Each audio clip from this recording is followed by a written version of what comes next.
बनाते हैं, एक का वध करते। ये कौन सा न्याय है? कहते नहीं, ऐसे नहीं, कानून बनाया होगा। तो भगवान राम का कानून क्या है? अगर सीताराम का पुजारी कोई बैठा हो तो सुन ले कान खोल कर, तुम सीताराम के पुजारी हो कि सीताराम से सजा पाने की अधिकारी हो? अभी तक तुम एक निर्णय नहीं ले पाए हो। कानून, सिद्धांत, नीति को मानने वाला ये पुजारी होता है और विपरीत चलने वाला पुजारी नहीं होता। तो भ्रष्टाचारी होता है, दुराचारी होता है। तो भगवान ने कानून क्या बनाया? ये रामचरितमानस कानून सिद्धांतों का ग्रंथ है, नीतियों का ग्रंथ है। ये पूजा पूजा, ये कागज पैर छूने से कुछ नहीं देगा।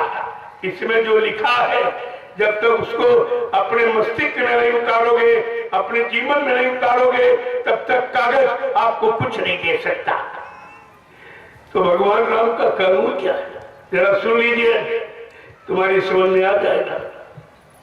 सब रामचरितमानस में सबको लिखा। क्या कानून आया कि अनुज बधू भगनी सुत नारी और सुन सठ ये कन्या समचारी, इन्हें कुदरा की बिलो के चोरी और ताय बधे एक चुपा पूर्ण होई।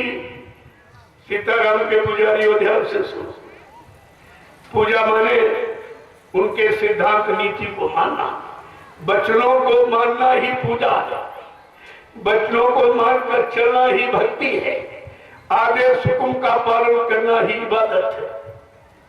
कितने साफ शब्द उनका, अनुज बधू भगिनी सुत नारी। अनुज माने छोटे भाई की स्त्री, भगिनी माने बहन, बहन के लड़के की स्त्री, ये सब बहू के समान। और कुंवारी कन्या, ये चारों निजी कन्या के समान है। इन पर कोई बुरी नजर डाले या गंदी आदत से इनके चरित्र को खराब करने की कोशिश करे, भगवान राम का कानून कहता कि ऐसे इंसान का अगर वध कर दिया जाए कोई पाप नहीं है। क्या इस समय कोई बच सकता है? नारी पर दृष्टि पड़ते ही तुम्हारी मन खराब हो जाता है। कैसे बचोगे? भगवान राम की पूजा कैसे करोगे? कितनी कठिन है। काल की पूजा कितनी कठिन और दयाल की पूजा सरल, वो तुम्हारी समझ में नहीं आती। जहां माफी है वहां समझ में नहीं आ रहा, जहां सजा है वहीं जुटे पड़े लगे पड़े, क्योंकि तुमने सिद्धांत को नहीं पढ़ा। देखो कितना साफ साफ लिखा। और दूसरा कानून भगवान ने, राम ने क्या बनाया? कितने साफ साफ शब्दों में लिखा कि मतलब यानी कि तुम्हारे लिए कैसी पूजा। पूजा माने कोई दाढ़ी बाल बढ़ाना, लाल पीला कपड़ा पहनना नहीं, कोई छापा तिलक जनेऊ चंदन मंदिर, पूजा नहीं है। ये तो शरीर की बनावट है, सजावट है। पूजा अंदर में होती है। अनुज बधी भगनी सुतनारी, सुन सखिए कन्या सुनचारी। ये चारों अपनी निजी कन्या के समान है और इन पर कोई बुरी नजर डाले या गंदी आदत से इनके चरित्र को खराब करने की कोशिश करे, भगवान राम का कानून कहता ऐसे इंसान का अगर वध कर दिया जाए कोई पाप नहीं। क्या इस समय कोई बच सकता है? सबकी नजर खराब हो गई, दृष्टि खराब हो गई। 80% पाप आंख से चलते, आंख से। इसीलिए कहा दर्शन करो तो सब सुना, तो आंखी की गंदगी उतर जाए। वचन सुनो, संतों के वचन सुनो, कानों की गंदगी खत्म हो जाए। यानी मतलब, और प्रसाद भंडारों का पाओ तो जवान की गंदगी खत्म हो जाए। पैरों से चलकर जाओ तो सत्संग में जाओ तो गंदगी आपकी खत्म हो जाए। ये सब जानकारी आपको दी। तो धीरे धीरे महापुरुषों ने सब कुछ खोल रखा, लेकिन समझ में किसी के कुछ नहीं आया। अगर समझ में आ जाता तो आज समाज की ये हालत नहीं होती जो आप देख रहे हैं। और निरंतर बिगड़ती ही चली जाए। कोई सुधार की बात कहीं नहीं हो। क्यों? संहार कभी सुधार होता ही नहीं। जो पिछली शक्तियां आई वो काल शक्तियां थी। उन्होंने देश समाज सुधार तो किया, लेकिन मार काट हिंसा पूरी क्रांति के द्वारा। लेकिन आज कलयुग में जो सदगुरु ने कलयुग के सुधार का जो बीड़ा उठाया है, वादा किया है, वो पूरी क्रांति से नहीं, वैचारिक क्रांति के द्वारा। कहा था मैं वैचारिक क्रांति के द्वारा देश दुनिया में परिवर्तन करके दिखा दूंगा और तुम्हारी वो पूजा करा दूंगा जो रामकृष्ण की नहीं है। रामकृष्ण की पूजा उन्होंने तो मार काट हिंसा कतलेआम खून खराबा किया, इसलिए मारे डर और भय के लोग पूजा करते हैं। लेकिन मैं वैचारिक क्रांति के द्वारा देश दुनिया में परिवर्तन करके दिखा दूंगा, तुम्हारी वो पूजा करा दूंगा जो रामकृष्ण की नहीं। लेकिन बच्चा, तुम टाट मोरा पहनकर तपस्या तो करो। क्या तपस्या आपने की? टाट बोरी की महिमा आपने रखी? कुछ समझे लोगों के नहीं आए। टाट भी पहने घूम रहे, कहते बाबा जी मर गए। तुमने कहा फिर ये टाट क्यों पहने? ये किसने पढ़ाया था? तुम्हारे माँ बाप ने पढ़ाया या और किसी के आदेश हुकुम से आपने पढ़ा? जब गुरु के आदेश से पढ़ा है, गुरु के लिए पढ़ा। जैसे स्त्री श्रृंगार पति के लिए करती, जब पति मर जाता है तो परिवार के लोग जबरदस्ती उसका श्रृंगार उतारते थे। ठीक उसी तरह ये टाट बोरा सतगुरु दाता दयालु ने आपको आदेश देके पहराया और उनके आदेश पर उनके लिए आपने पहरा और उन्हीं को कहते मर के चले गए तो विधवा की तरह तुमको टाट उतार के रख देना चाहिए। ये तुम्हारे लिए नहीं है। मैं आगे समय आ रहा, तुम्हारा टाट बोरा ये भारत की जनता नोच कर फेंक देगी, कहेगी तू भी झूठा, तेरा गुरु भी झूठा। कितना बड़ा अपराध कर रहे हो, कभी इस पर विचार तुमने किया? तुम्हारे इस अपराध से कितना भारी नुकसान कितनी जीवात्माओं का हो गया और जीवात्मा बेचारे सही सच्चे रास्ते से हट करके कहां भटकते। इनको कौन वापिस लाएगा? तुमने तो कोई जीव जगाया नहीं, जब जगाया नहीं तो हटाने का अधिकार तुमको किसने दिया? करोड़ों जीवों को हटा दिया। जबकि बाबा जी ने कहा मैंने ये बगीचा बड़ी मेहनत और परिश्रम त्याग और संघर्ष से तैयार किया। बच्चा तुम्हारा सबका परम कर्तव्य है मेरे इस बगीचे का एक भी पेड़ न हटने देना न सूखने देना। आपने आदेश माना है, एक भी जीव आपने नहीं खड़ा किया और स्वार्थ लोभ लालच में करोड़ों जीवों को गुरु की दया से जो हटा दिया, ये इल्जाम ये अपराध कौन माफ करेगा? छोटा मोटा अपराध है। कितना बड़ा लाभ आपको बताया गया था। अगर एक जीवात्मा तुम्हारे सही सच्चे संदेश को सुनकर अगर जाग जाती है और सही सच्चे रास्ते पर तुम उसको लगा देते हो तो 1 लाख यज्ञों के समान फल मिलेगा। कितना बड़ा लाभ एक जीवात्मा को जगाने का।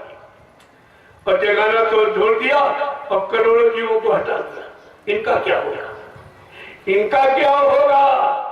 इनके लिए कौन सा स्पेशल नर्क बनाया जाएगा जो ये गुरु के काम को कितने पीछे धकेला, गुरु के व्यवस्था को कितना खराब किया। ये तो बहुत बड़ी सजा। इस अपराध की सजा यहां कोई बात नहीं कर सकता। धीरे धीरे आपको सब जानते हैं। बाबा जी ने ये भी कहा कि भव सागर भरमो नहीं ये प्रताप मार, निश्चय करके मान ले तुरंत उतारूंगा।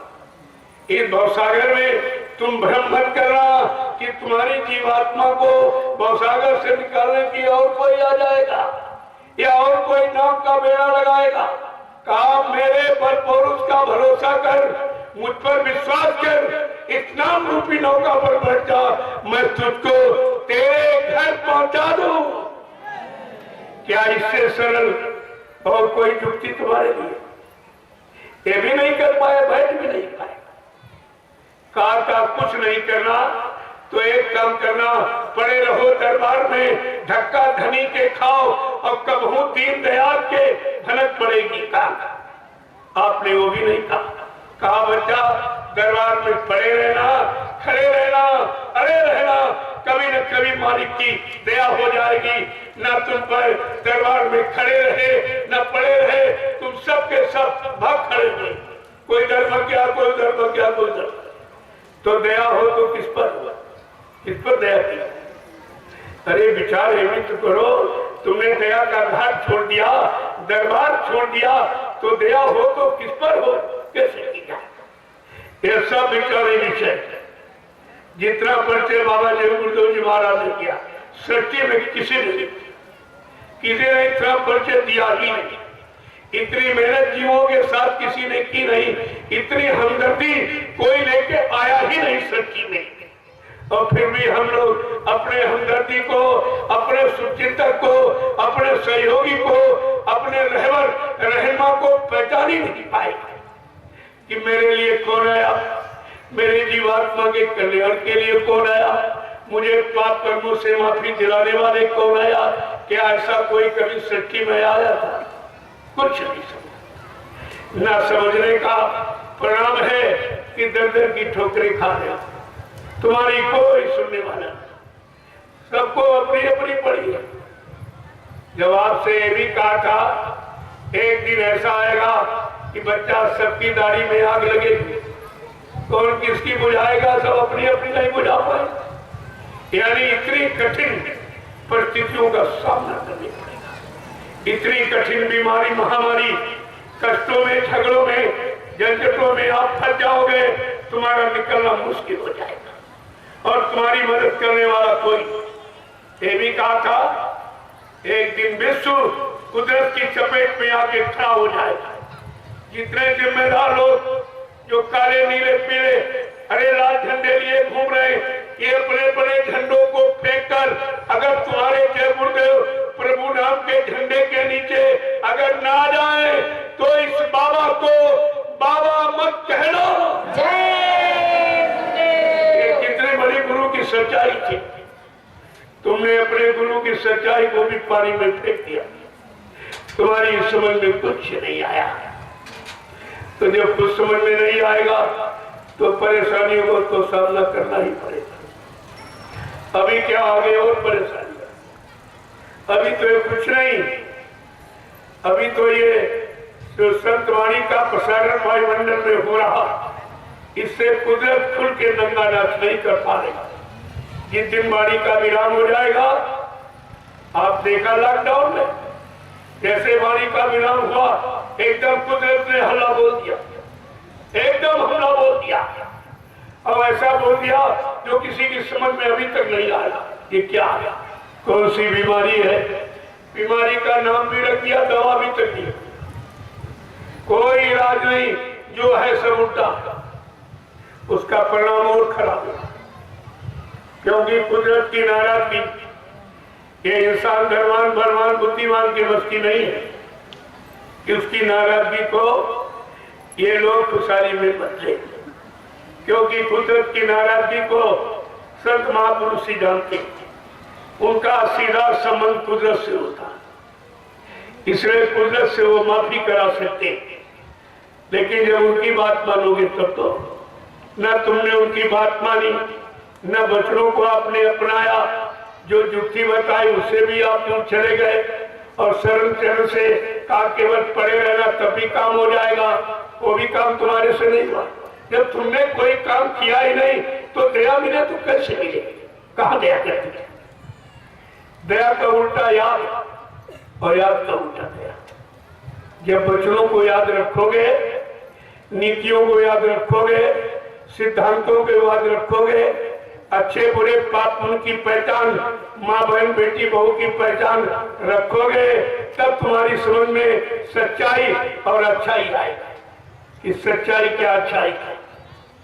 आज तो सब खराब है, इतना खराब हो गया जिस खराबी का कोई बयान नहीं, और इसे कोई ठीक भी नहीं कर सकता। अगर कोई इंसान चाहे तुम लाख उपाय कर लो, ये किसी से ठीक होने वाला नहीं है, क्योंकि कुदरत नाराज है।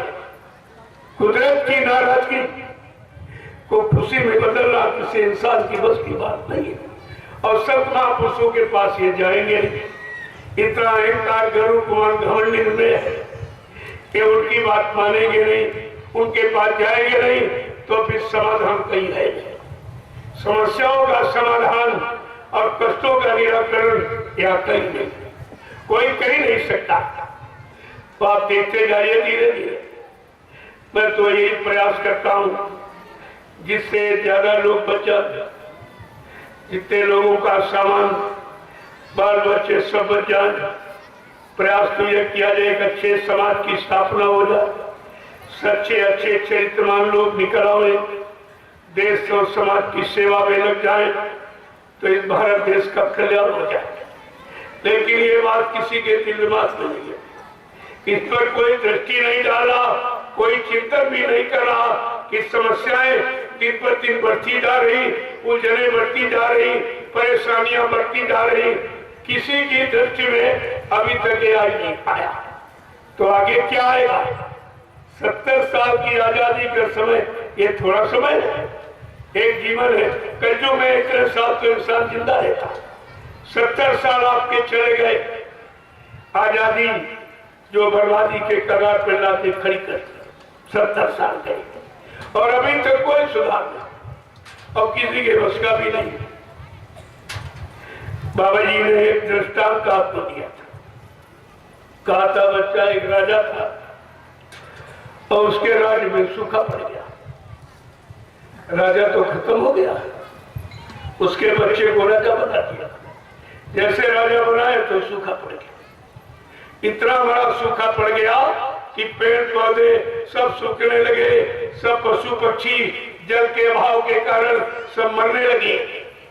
तो मंत्री ने कहा राजा बड़ा अन्याय, आप जल्दी करो,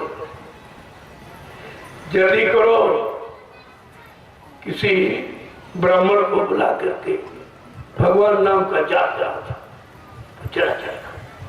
क्यों? कहा लिखा है जा सुराज प्रजा दुखारी स्वर्ण पवस नरक अधिकारी।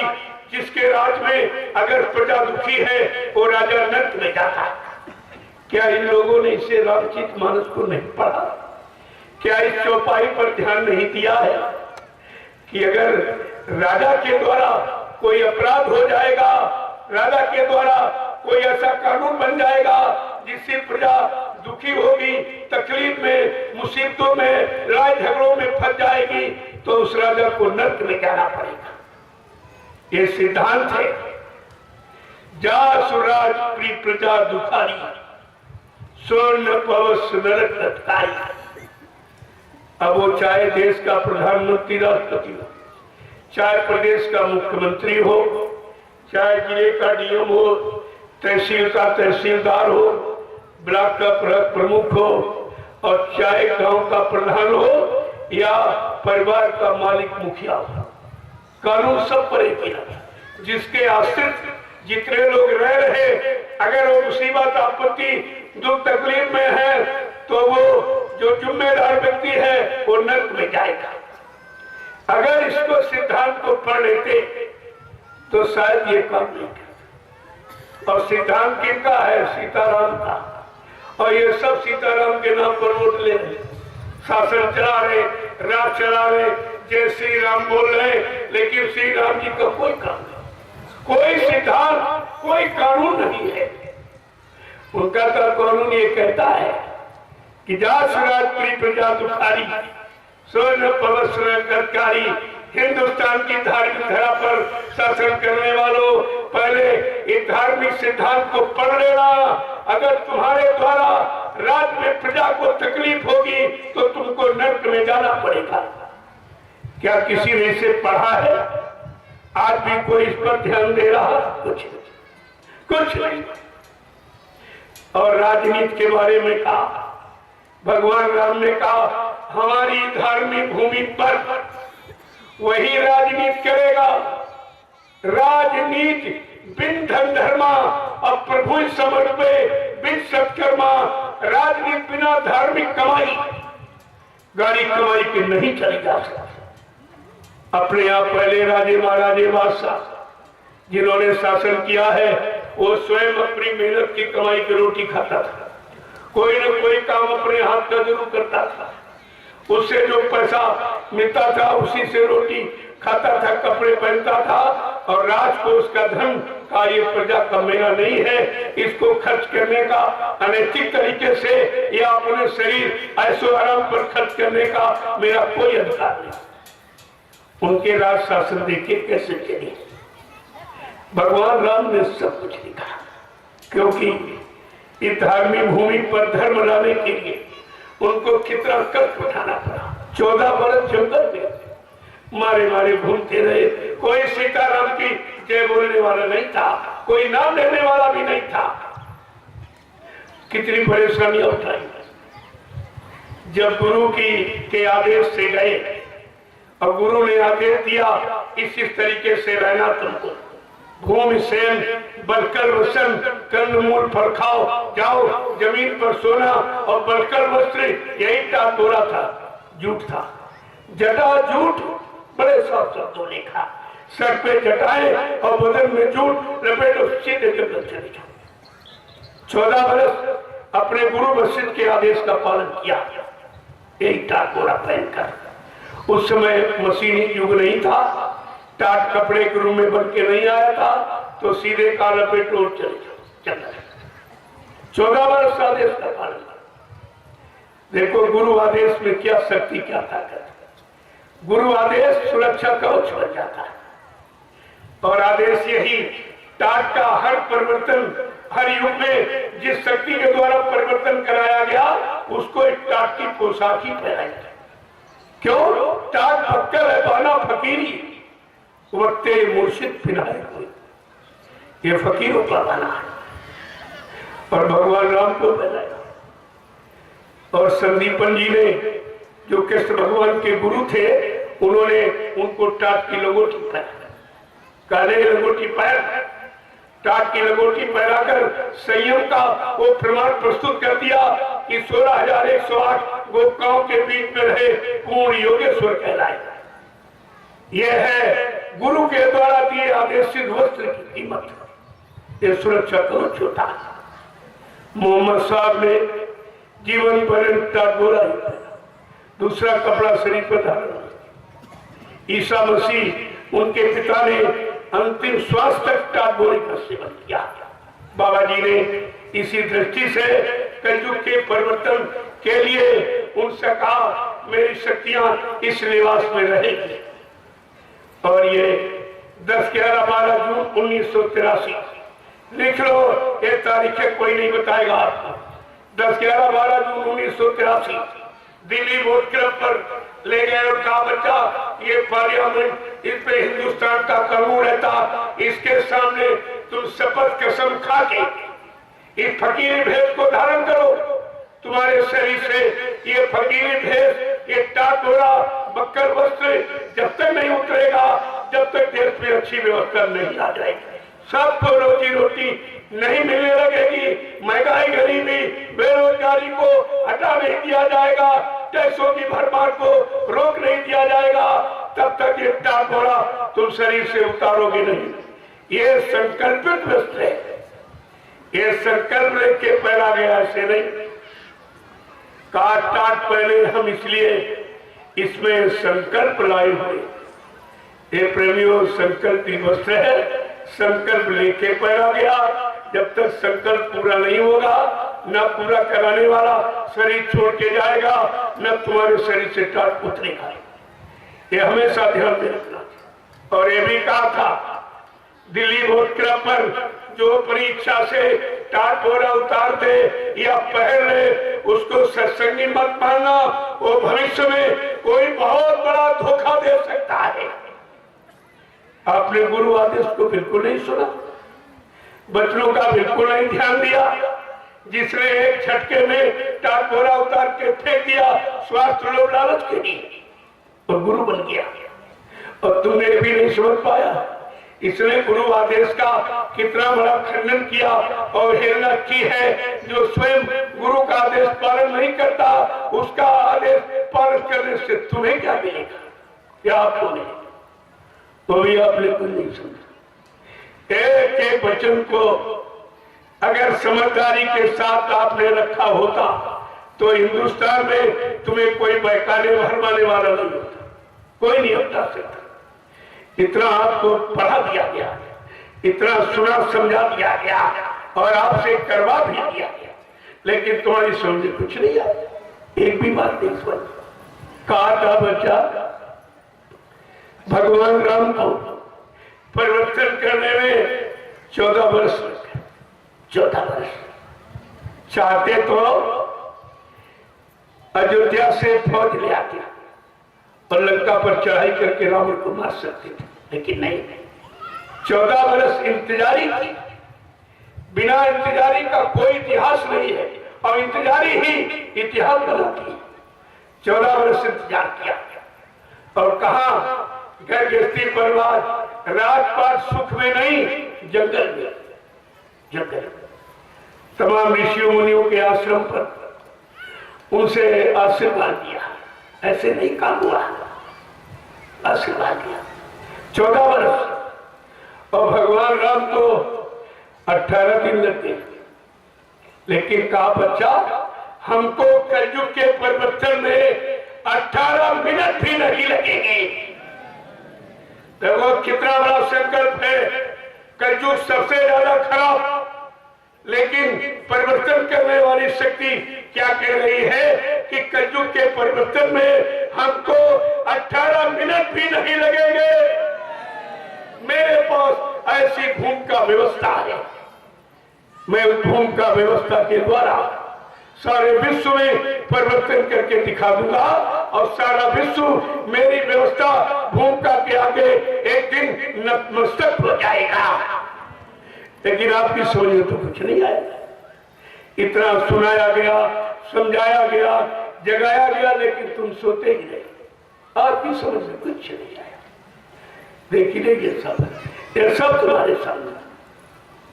कहा था 1959 कि कोई भविष्यवाणी बाबा जी की मिल जाए, कोई पत्रिका तो पढ़ना, उसमें बाबा जी ने पहले ही क्या कहा था।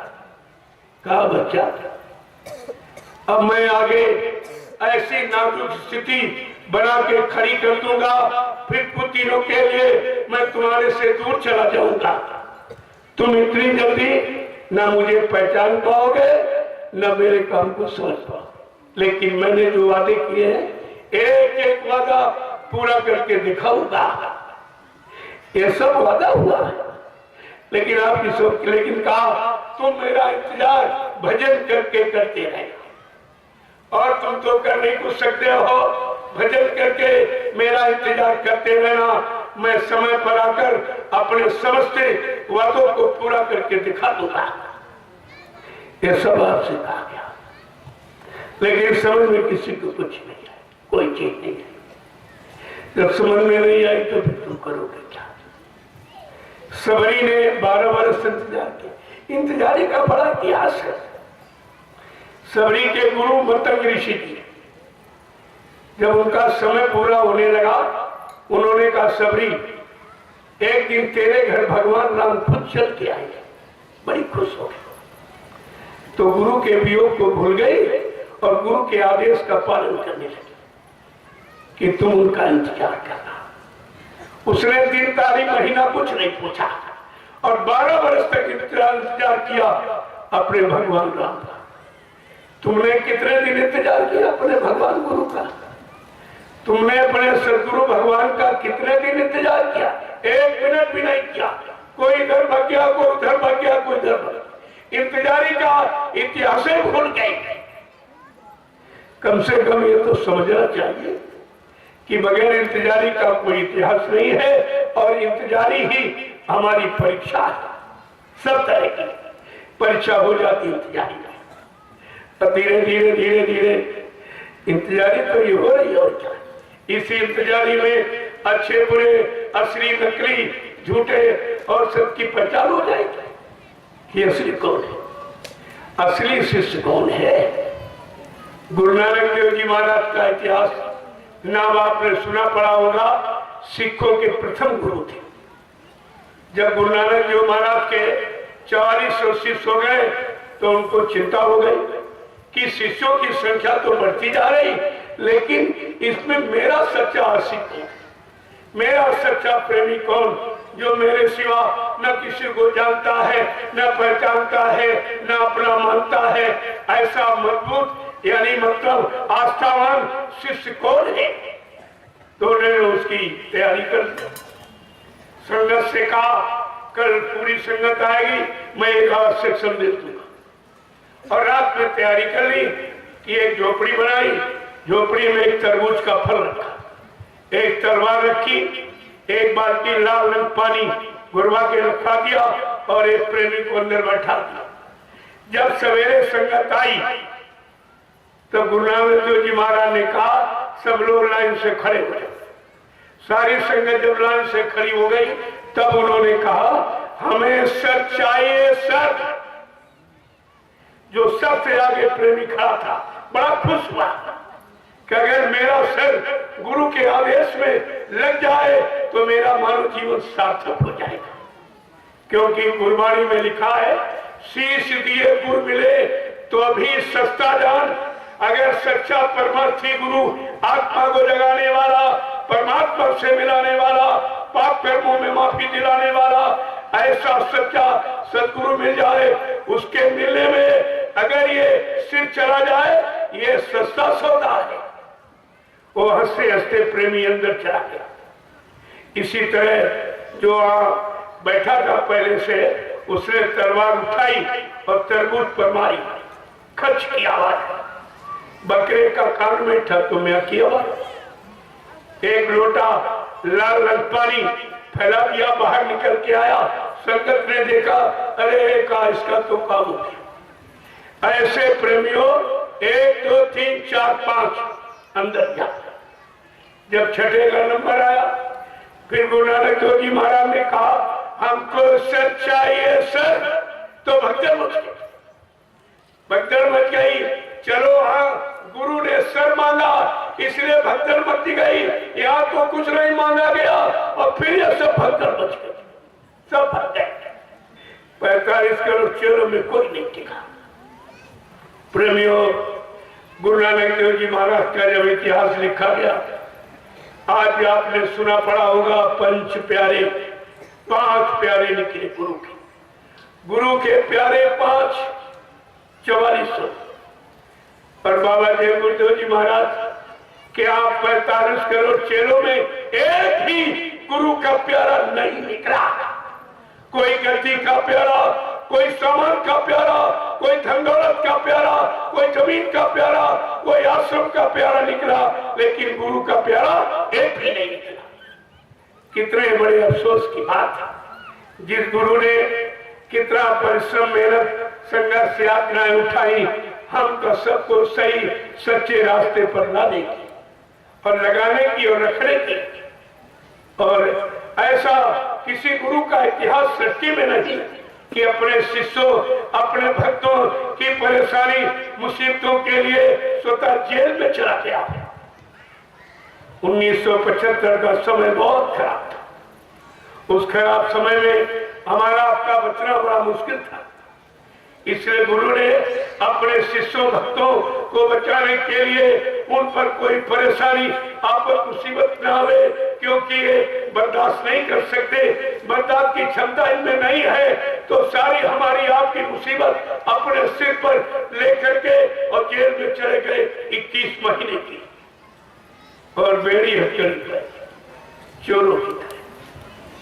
क्या किसी गुरु ने अपने शिष्यों के लिए इतना कष्ट उठाया और आपने उनके कष्ट का कोई ध्यान नहीं दिया? कोई ध्यान नहीं। अरे जेल में जब कोई कुछ नहीं कर पाए, वहां भी बड़ी कोशिश की मारने की तरह तरह से, लेकिन बाबा जी ने तो चैलेंज किया था कि बच्चा अभी मुझे मारने के लिए सृष्टि में कोई सामान तैयार ही नहीं, न मुझे कोई मार सकता, न मुझे कोई धोखा दे सकता, न मुझे कोई धन दौलत सामान से खरीद सकता।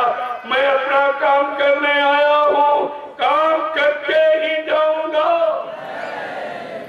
और कहा अगर जरूरत पड़ी तो इसी शरीर में 400 वर्ष तक रहूंगा और काम करके ही जाऊंगा। क्या 400 वर्ष निकल गए? जो आप कहते हो बाबा जी चले गए। अभी तो हिंदुस्तान में ये प्रचार किया गया कि बाबा जय गुरुदेव जी महाराज के शरीर की उम्र 116 वर्ष, 400 वर्ष तो नहीं निकले। फिर आपने विश्वास कैसे? गुरु के वचनों पर कोई विश्वास नहीं, दुनियादारों पर इतना बड़ा विश्वास है। ये तो आपको इतना समझना चाहिए था, लेकिन आपने कुछ भी नहीं समझा। और ये कितना बड़ा कलंक लगा दिया। 750 वर्षों में जितने संत आए उन पर आपने कलंक लगा दिया कि गुरु झूठ बोल के चले गए, वादा खिलाफी करके चले गए, दगेबाजी करके चले गए। आपने छोटा मोटा कलंक लाया, इसकी सजा, इसका अपराध कैसे क्षमा होगा? सब लोग अपराधी हो, एक नहीं था। एक बार सबके मन में शंका आई कि गुरु चले गए। देखो शंका ने कितना बड़ा तुम्हारा नुकसान कर दिया। 1 मिनट में गुरु से हटा दिया, गुरु पर से विश्वास हटा दिया, गुरु के वचनों पर से भी विश्वास आपका हटा दिया। एक बार में तो सबको शंका, अगर ये अभियान न चलाया गया होता तुम सब लोग वहीं खड़े थे, उसी काल के घर में खड़े थे। लेकिन संत अपना बीज कभी नष्ट नहीं होने देते। संत बीज बिनसे नहीं। आज पड़े तो झोल और कंचन यद बिस्टा गिरे घटे लता को बोल। अगर सोना को नाली में डाल दो और धोके ले जाओ तो कीमत कम हो जाएगी। क्या कीमत कम हो जाएगी? ऐसे संत बीज नीच कर उठ जाता हूँ संत का संत। वो किसी जाति में, किसी गांव से, प्रांत में जन्म ले सकते हैं, लेकिन संत संत ही उसमें कभी जब स्वार्थ की भावना नहीं करती। देखो कितनी बड़ी पहचान आपको दी, लेकिन तुमने वो पहचान सब खत्म कर। आपको इसीलिए गुरु की पहचान दी कि कहीं तुम अपने सदगुरु को भूल न जाओ। स्वार्थी लोभी लाठी कहीं अपने स्वार्थ में फंसा कर तुमको बहका भरमा न दे, इसलिए गुरु का परिचय आपको दिया। गुरु कोई दाढ़ी वाल का नाम नहीं, गुरु कोई लाल पीले सफेद कपड़े पहनने वाले का नाम, गुरु कोई जात बिरादरी का नाम नहीं, गुरु कोई जमीन जायदाद घेरने वाले का नाम नहीं, गुरु कोई चेला बनाने वाले का नाम नहीं। चेले से रुपए पैसे धन दौलत सामान लूटना मांगना ये गुरु का काम नहीं है। गुरु किसे कहते हैं कि हर अशीष धन शोक नाराई और सो गुरु घो रे नर के महापरई। कितना बड़ी पहचान दी। अगर कोई चेला बना रहा हो, नाम दान दोहरा रहा हो, रुपए पैसे लूट रहा हो, का ऐसा गुरु रवरो घोर नर्क में जाएगा। ये नर्क में जाने वाला काम है। गुरु का काम क्या है? शोक हरई। शोक माने कष्ट को हर ले, दुख मुसीबत आपत्ति को दूर कर दे, बीमारी महामारी से आपको बचा दे, दुर्घटनाओं से अकाल मौत से आपकी रक्षा कर दे, उसको गुरु कहते हैं। तुम्हारी समझ में भी कुछ नहीं है। रामचरितमानस ये गुरु का पूरा परिचय देती। अगर आपने उत्तरकांड को पढ़ लिया होता तो अपने गुरु को कभी नहीं छोड़ते, कभी तो अलग होते ही नहीं। उसमें इतनी बड़ी महिमा लिखी गोस्वामी जी महाराज। आवाज से नहीं, 550 वर्ष पहले से आपको गुरु की महिमा बताई जा रही है और तुम्हारे समझ में कुछ नहीं है। अरे भगवान राम कृष्ण को तो गुरु ही मिले थे, तुम इतने बड़े भाग्यशाली कि तुमको सदगुरु मिल गए और फिर भी तुम उनकी कीमत नहीं कर पाए।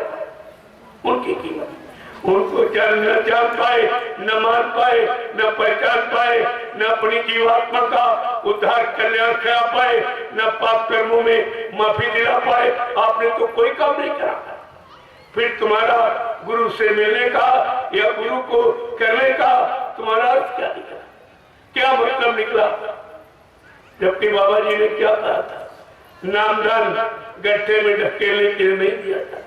नामदान का मतलब जिम्मेवारी होती है। कहा जिनको मैंने नामदान दिया, जब तक इन जीवात्माओं को इनके घर नहीं पहुंचा लूंगा तब तक मैं मानव शरीर को छोड़ के जाने वाला नहीं हो। ये कितना बड़ा वादा जीवात्माओं की। आपने अपनी जीवात्मा के कल्याण के बारे में कुछ नहीं सोच पाया कि मैं क्या करना चाहिए, किसके पास जाना चाहिए, किसका सुनना चाहिए, क्या करना चाहिए, कुछ भी तो आपके समझ में नहीं आया। देखिए कितना बड़ा नुकसान आपने अपना। जबकि बाबा जी ने ये भी कहा, भाई मैं वो गांधी महात्मा नहीं जो चूक जाऊं। वो चूक गए गांधी महात्मा, गोली के शिकार हो गए, लेकिन मुझे मारने वाला सृष्टि में कोई पैदा नहीं। क्यों? वो अपनी इच्छा से आए, उनको किसी ने भेजा नहीं है। प्रेमियों, गुरु भेजे जाते तब आते, संत भेजे जाते तब आते, सदगुरु भेजा जाता तब आता, लेकिन परम संत सच्चा सतगुरु निवासी अपनी इच्छा से आता है और काम करके अपनी इच्छा से ही जाता है। जय। न उसे कोई बुलाता, न यहाँ से कोई उसे, वो अपनी इच्छा के मालिक। और आपने प्रचार तो खूब किया, लेकिन तुम्हें भूल गए। आपने बड़ा गाना गाया, दुर्धाम के वासी अविनाशी निज मौत से जब जब आते हैं, भूले जीवों पर प्यारे गुरु तब खूब दया बरसाते। निज मौत से, अपनी मौत से आते हैं, उनको कोई भेजता नहीं है जो यहाँ से जबरदस्ती कोई उनको ले जा सकता। वो अपनी इच्छा मौज मर्जी की मालिक है, लेकिन कुछ नहीं सोच पाएगा। गाना गाते रहे, भूल गया। आपने तो ये भी कहा है कि जय गुरुदेव नाम से ही विश्व को सुख शांति मिलेगी। बाबा जय गुरुदेव द्वारा सारे विश्व को सच्ची सुख शांति मिलेगी, और उन्हीं के लिए कह रहे मर के चले गए तो विश्व को सच्ची सुख शांति कौन देगा? कौन देगा?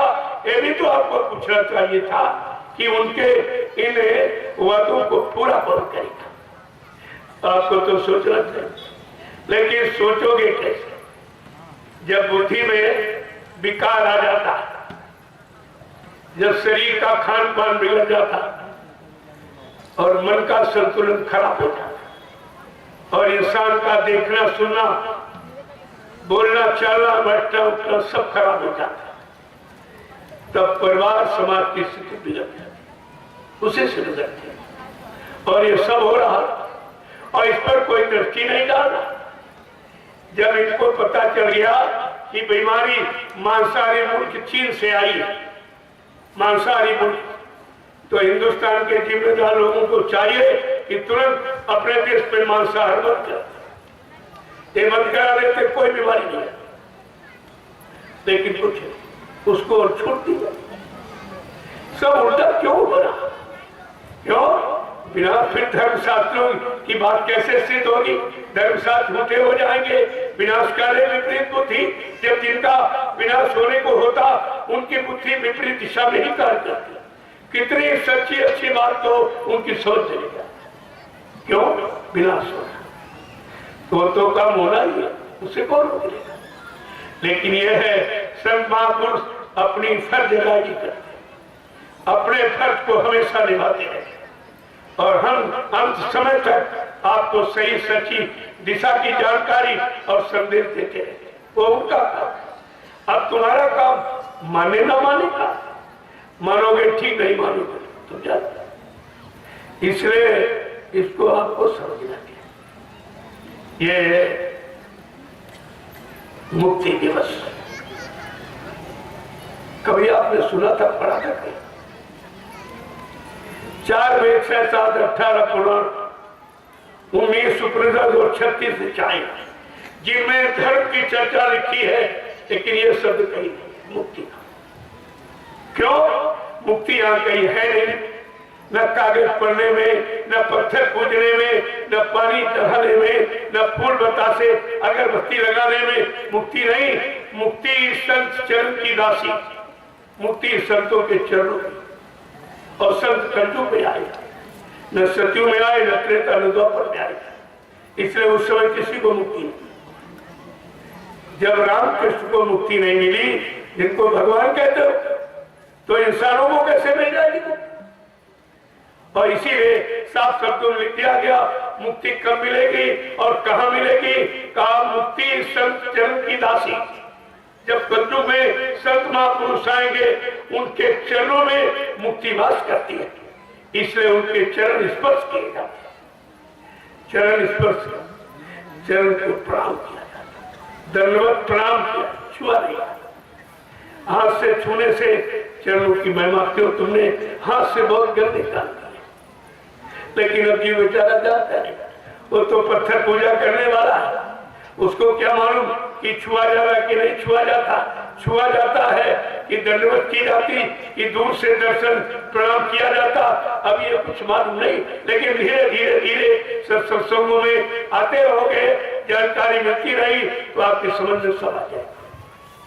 तो जब उनको नहीं मिली, ब्रह्मा जी ब्रह्मलोक का सुख आनंद को उठा रहे, लेकिन उनकी जीवात्मा जगी न घर पहुंची। भगवान विष्णु विष्णुलोक का सुख आनंद उठा रहे, उनकी जीवात्मा जगी न घर पहुंची। भगवान शंकर शिवलोक का सुख आनंद उठा रहे, उनकी जीवात्मा जगी न घर। तीसरी आंख तो खुल गई, लेकिन आगे के लोगों का ज्ञान कराने वाला कोई संत सदगुरु नहीं मिला, वो भी बेचारे अपने लोक तक सीमित रहे। भगवान राम साकेत लोक का सुख आनंद उठा रहे, उनकी जीवात्मा जगी न घर पहुंची। भगवान कृष्ण गोलोक का सुख आनंद उठा रहे, उनकी जीवात्मा जगी न घर पहुंची। और देवी देवता देवलोक का सुख आनंद उठा रहे, उनकी जीवात्मा जगी न घर पहुंची। क्योंकि जीवात्मा जगाने का अधिकार केवल संत सदगुरु को है, और वो कलयुग में आए। देखो कितनी बड़ी दया उनकी, गंदगी में आए, अच्छे युग थे, अच्छी उम्र थी, अच्छा खान पान, अच्छे कर्म, तपस्या त्याग संयम करने वाले, वो तब नहीं आए। कब आए? कलयुग के गंदे जीवों के लिए, जिनका कोई सहारा नहीं, जिनका कोई किनारा नहीं, उनके लिए आए। और कितना सरल करके रास्ता दिया, सरल करके कहा कि वो पूजा पाठ तुम्हारे बस की नहीं है, क्योंकि शरीर तन गंदा, मन गंदा, इंद्रिया गंदी, खान पान गंदा, सोचना समझना करना कराना सब गंदा। गंदगी में कोई पूजा स्वीकार नहीं होती, इसलिए कहा ये तुम्हारे बस की नहीं। तो कलयुग के जीवों पर कितनी बड़ी हमदर्दी की, क्या कहा? यही कलिकाल साधन दूजा, मन कर्म वचन गुरु पर पूजा। कि कलयुग में कोई साधना, कोई पूजा पाठ कुछ नहीं, केवल गुरु के आदेश हुक्म का पालन करना ही सच्ची पूजा है। गुरु खुश हो गए तो सब कुछ। गुरु प्रसन्न साहिब अनुकूला, अगर गुरु तुम्हारा खुश हो जाए तो मालिक पहले खुश हो, क्योंकि वो मालिक का रूप लेके ही तो आते हैं। मालिक के हुक्म आदेश का पालन करते और करवाते जीवों से। कहा गुरु प्रसन्न साहिब, गुरु राजी तो करता राजी, जहां काल कर्म की चले न बाजी। अगर गुरु खुश हो गया तो काल और काल की जितनी भी व्यवस्था है ये तुम्हारा कुछ नहीं कर सकती। यहाँ तक काम क्रोध लोभ मोह छोड़ भागे मैदान, ये सब मैदान छोड़ के भाग जाते हैं। सदगुरु के जीव पर इतनी बड़ी दया होती है, लेकिन पहले तुम्हारे अंदर वो दया पाने की पात्र और पात्रता होनी चाहिए। जैसे बर्तन होगा वैसी चीज रहे। अब तुम पीतल के बर्तन में खट्टी चीज डालते तो बर्तन भी खराब और वस्तु भी खराब। इसलिए पात्र और पात्रता का पूरा ज्ञान किया जाता। ऐसे नहीं, अभी तो नाम दान सुनाया गया, दिया गया। क्यों हम लोग सुनने के काबिल थे, सुना दिया गया। देने के काबिल होने दे जाते। जो चीज ली जाती है उसको संभाल के रखी जाए। आपने संभाल रखी नामदान, सब भूल गए। नामदान को भूल गए, नामदान देने वाले को भूल गए, उन्हीं के महिमा को। जिसने नामदान दिया उसी कहते हो तो मर के चले गए, तो नामदान का मतलब क्या हुआ? फिर नामदान की कीमत कौन चुकाएगा? इन नामदान का लाभ कौन देगा? ये भी तो बात आपको सोचनी चाहिए थी, लेकिन कुछ आपने तो कुछ विचार ही नहीं किया। और इसी विचार में तुम्हारा सारा वक्त और समय चला गया। अभी तक आपको कुछ नहीं मिला, कुछ नहीं मिला। और ऐसे अगर ऊपर ऊपर गुण को गाता, अंदर में क्यों नहीं लाता? जब तक ये विचारधारा नहीं बनेगी तब तक ऐसे आने जाने में कोई काम नहीं होगा।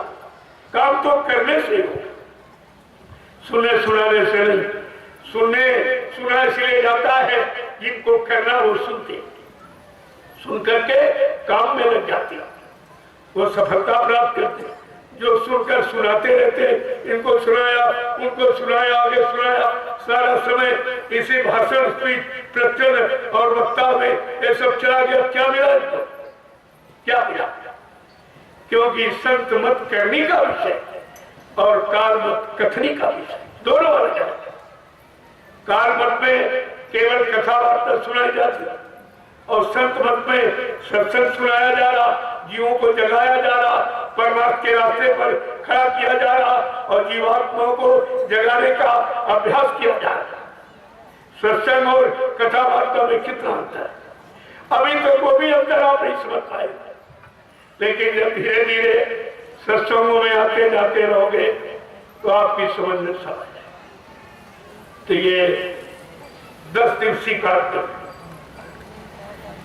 आपका मुक्ति दिवस का और होली मिलन महोत्सव। पहले समझ लो मुक्ति दिवस यही तुम्हारा मूल त्योहार, क्योंकि आपकी दिवाली यही है। आपकी खुशहाली यानी जीवात्मा काल कर्म के झगड़े से अलग हो जाए। जो काल माया ने मिलकर कर्मों का जाल बनाया, इस जाल से अलग हो जाए, स्वतंत्र हो जाए, अपने घर पहुंच जाए, तब इसकी दिवाली माने। दिवाली माने खुशहाली, सदा दिवाली शब्द घर हरदम रहे त्योहार। वहां हमेशा दिवाली उजाला, उजाला को दिवाली कहते हो। रोज एक चिराग जलाते हो, दिवाली वाले 1000 चिराग। 1000 चिराग का मतलब बड़ा प्रकाश, ज्यादा प्रकाश। ये दिवाली, ये खुशहाली है। जीवात्मा तो उस अखंड प्रकाश, देश की रहने वाली, जहाँ प्रकाश ही प्रकाश, यहाँ प्रकाश का कोई परिभाषा नहीं जो उसकी क्षमता कर सकता। तो ये कलयुग की, हम सब कलयुग के जीवों की सच दिवाली है, खुशहाली है। हमारी खुशहाली, हमारी सुख शांति के लिए हमारा मालिक हमारे लिए जेल में चला गया, देखिए। और 21 महीने बेड़ी हथकड़ी पाए, शासन प्रशासन ने बड़ा दबाव डाला कि बाबा जी आप अपने शिष्यों से हमारा प्रचार करा दीजिए, मैं आपको एक हेलीकॉप्टर दूंगी, बहुत सा रुपया पैसा दो। बाबा जी ने कहा उसमें है तो किससे बात कर रही है?